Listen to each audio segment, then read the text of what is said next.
Good evening. আশা করি আপনারা সবাই খুব খুব ভালো আছেন, আমিও খুব ভালো আছি। এখন চা খাবো, তারপর রাতে বলেছিলাম যে এগ রোল বানাবো, সেটাই করব, সেটাই আমি আপনাদের সাথে শেয়ার করছি। চলুন তাহলে আমি এগ রোলটা বানাই। এখন কটা, 9:30 এখনও হয়নি।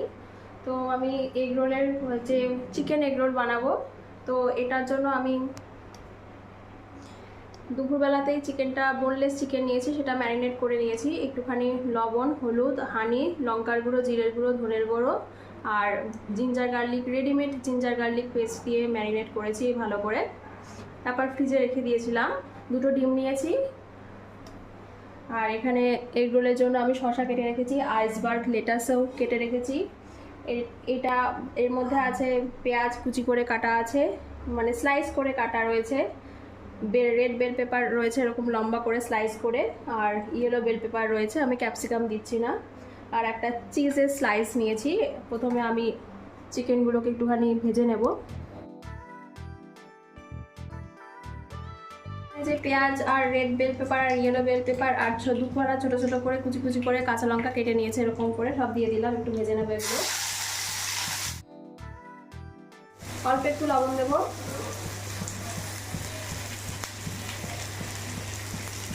আর একটু লঙ্কার গুঁড়ো দেবো, আর কিছু দেওয়ার দরকার নেই।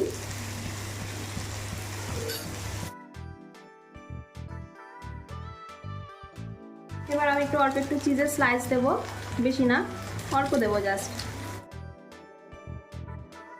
আমি যে চিকেন এগ রোলটা বানাবো, সেটা তো চিকেনটা সমস্ত কিছু করা হয়ে গেছে, ভাজাভুজিও হয়ে গেছে। এখানে আমি সমস্ত কিছু কেটেও রেখেছি। এখন হাতে দেখছি সময় আছে, আমার বর এখন খাবে না, একটু পরে খাবে। হাতে সময় পেয়েছি, ওই কারণে এই মাশরুমটা ছাড়িয়ে রাখছি, তাহলে সকালবেলা ছাড়াতে অসুবিধা হয়ে যাবে। মাশরুম ছাড়াতে ভালো লাগে, একটু করে জাস্ট উপরটার উপরে ছিলে নেবেন।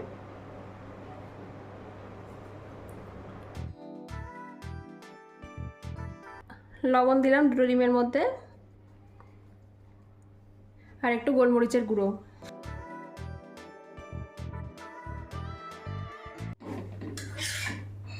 পরোটা 2 পিঠ এমনি ভেজে নেবো একটু।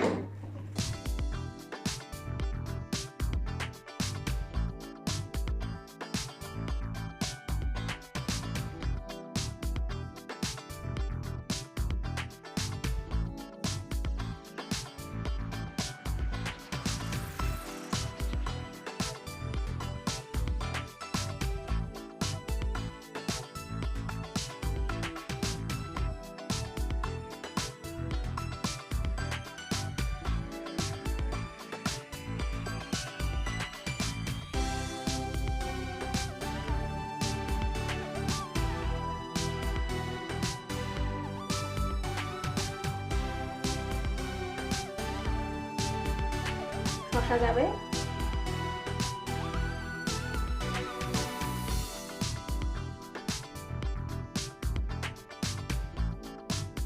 একটু আইসবার্গ লেটাস,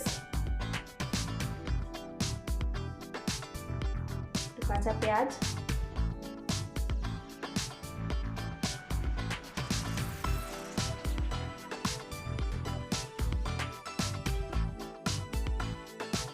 আর উপর থেকে একটু স্প্রিং অনিয়ন যদি থাকে।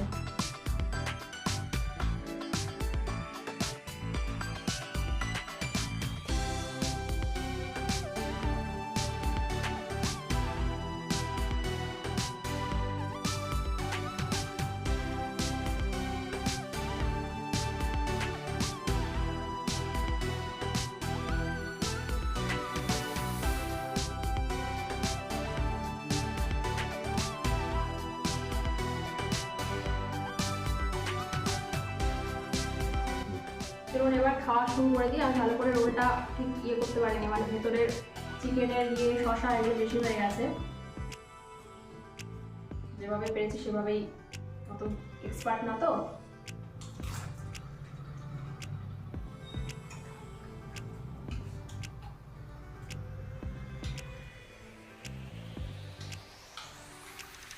ভালো আছে।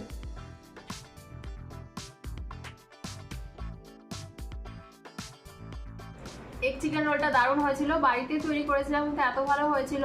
দোকানের মতো হয়নি, কারণ দোকানের তো একটা অন্য কিছু দেয়, আমি আমার মতো করে করেছি, তো তাতেই অনেক ভালো লেগেছে। একবারে পুরো টামি ফুল হয়ে গেছে, আমার হাজবেন্ড এখনো খাচ্ছে। তো এইসব খাওয়ার পরে আর বাসন টাসন মাজতে ইচ্ছা করে না, তখন মনে হয় ধুয়ে একেবারে গিয়ে শুয়ে পড়ি, কিন্তু তা তো আর হয় না, ওইগুলো বাসন টাসন মাজতে হবে। তো আমি এই ব্লগটা কাল অবধি কন্টিনিউ করব, আবার কালকে সকালে দেখা হচ্ছে। এখনকার মতো টাটা।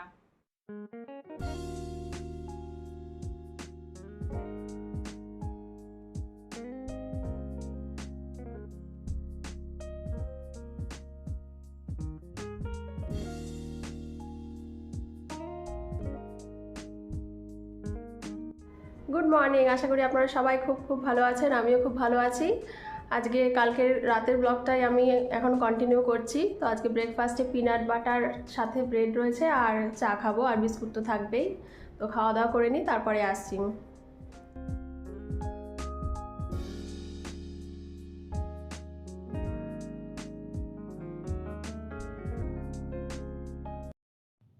এখানে আমি ইঁচড়টা একটুখানি চেক করে নিচ্ছি যে সব ঠিকঠাক আছে কিনা, পরিষ্কার আছে কিনা।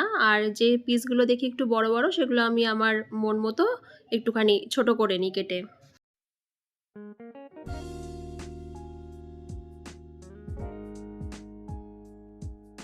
ব্রেকফাস্ট হয়ে গেছে, রান্নাবাড়ি করতে যাওয়া যাক। আজকে মাছের ঝোল আর ইঁচড়ের তরকারি করব। মাছটাকে ধুয়ে রেখে দিয়েছি, লবণ হলুদ মাখিয়ে আর একটু সর্ষের তেল দিয়েছিলাম, চালটাকে ভিজিয়ে রেখেছি। মাছের আলু আর ইঁচড়ের আলু দুটোই কাটা হয়ে গেছে। এটা হলো গিয়ে মাছের আলু, এটা হলো ইঁচড়ের আলু। ইঁচড়টা এখানে জলে ভিজিয়ে রেখেছি, এটা একটুখানি লবণ হলুদ দিয়ে প্রেশার কুকারে একটা সিটি দেবো।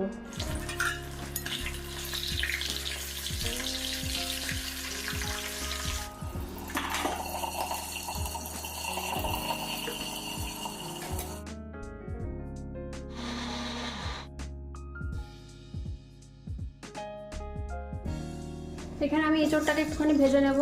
সর্ষের তেল দিয়েছি কড়াইতে, মানে মাছ ভাজছে।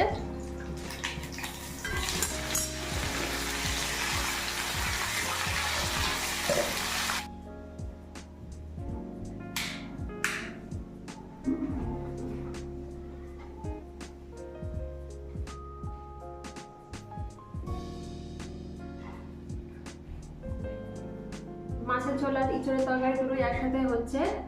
একটার মধ্যে মাছ ভাজা হয়ে গেছে, এখন আলুটা ভাজছি, আর একটার মধ্যে ইঁচড়টা ভাজছি। এখন একটু বসে রয়েছি, ঘর ঝাড় দেওয়া হয়ে গেছে, বেসিন মানে এই যে বেসিন মুখ ধোয়ার যে বেসিনটা রয়েছে সেটাও পরিষ্কার করে দিয়েছি। রান্নাটা হলেই চাল করতে চলে যাব। কালকে ডাল ছিল, যেহেতু রাতের বেলা কালকে এগ চিকেন রোল খেয়েছিলাম, ওই কারণে ডালটা তো অর্ধেকটা ছিলই। যেটুকু ডাল আছে আমার আরও এই বেলা ভালো মতো হয়ে যাবে। এখানে স্যালাড কেটে রেখেছি, এখন একটু জল খাই ভালো করে।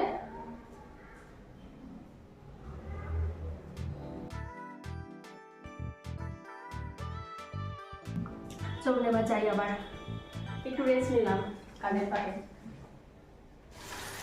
এখানে সর্ষের তেলের মধ্যে আমি আলুটা ভাজছিলাম, মাছের ঝোলের আলুটা ভাজছিলাম। তারপরে আলুটা ভাজার সাথে সাথেই তার মধ্যে আমি আলুটা তুলিনি, তার মধ্যে আমি এরকম পেঁয়াজ ছোটো ছোটো করে পেঁয়াজ কুচিয়ে রেখেছি, পেঁয়াজ কুচি দিয়েছি। পেঁয়াজটা একটু ভাজা হওয়ার পরে এটার মধ্যে আমি একটু টমেটো কুচি দিয়েছি, আর কাঁচা লঙ্কা দিয়েছি দুটো।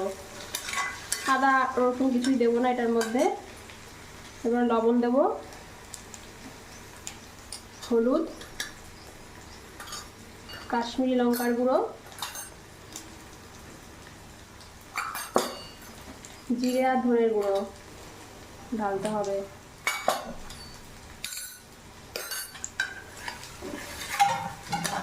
আর একটু ফিশ মশলা, অল্প একটু, বেশি না।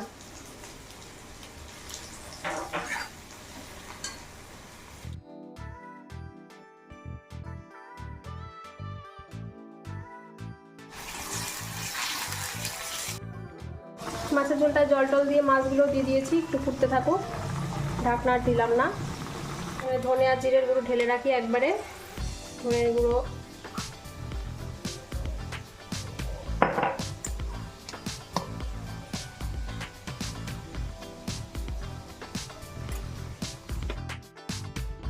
ইঁচড়ের আলুগুলো ভেজে নিয়েছি, যেটুকু তেল আছে তার মধ্যেই রান্না করবো, আর তেল দেওয়ার দরকার নেই, অনেকটাই তেল আছে। তেজপাতা দিয়ে দিলাম, গোটা গরম মশলাও দিয়ে দিলাম, ছোটো এলাচ, দারচিনি আর লবঙ্গ।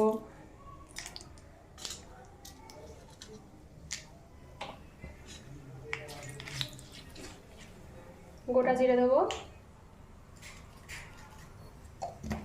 এখানে একটা গোটা পেঁয়াজ আর একটা হাফ পেঁয়াজ বাটা আছে, সেটা দিয়ে দিলাম।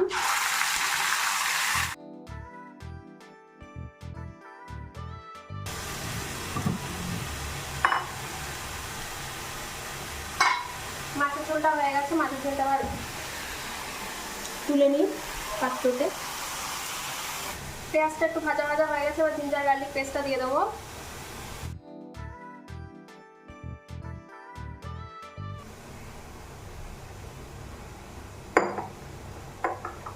কালকের ডালটা গরম করে নিই। আর মাইক্রোওভেনে দেওয়ার দরকার নেই, কড়াইটা তো মাছের ঝোলে যে কড়াইটাতে মাছ বানিয়েছিলাম সেই কড়াইটাতেই গরম করে দিই।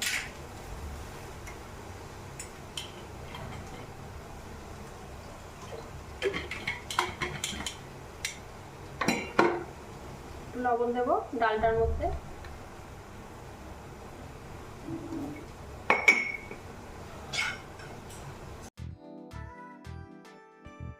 টমেটো পেস্ট, একটা টমেটো আছে এর মধ্যে।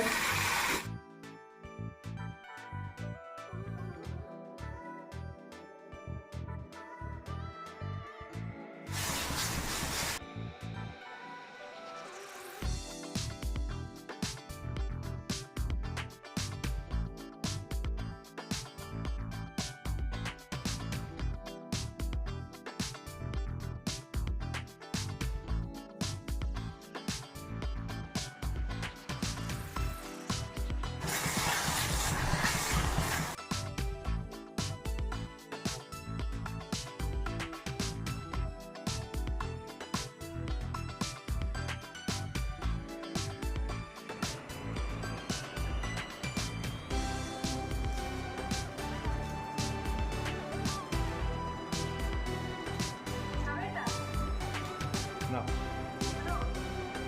আমার তো পছন্দ না।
লাস্টে নামানোর আগে একটু মানে ঘি আর গরম মশলা দিয়েছিলাম, সেটা বলতে ভুলে গেছি, মানে দেখাতেও ভুলে গেছি। খেয়ে নিয়ে পরে আসছি আবার। চলুন তাহলে আমার ভিডিওটা আমি এখানেই এন্ড করছি। বাসন কোসন মাজা হয়ে গেছে, এখন বসে বসে টিভি দেখছি। তো আপনারা সবাই খুব খুব খুব ভালো থাকবেন, নিজের শরীর ও মনের খেয়াল রাখবেন। আর আমার ব্লগিং কন্টেন্ট যদি ভালো লেগে থাকে অবশ্যই লাইক অ্যান্ড সাবস্ক্রাইব করে দেবেন। সবাই খুব ভালো থাকবেন, টাটা।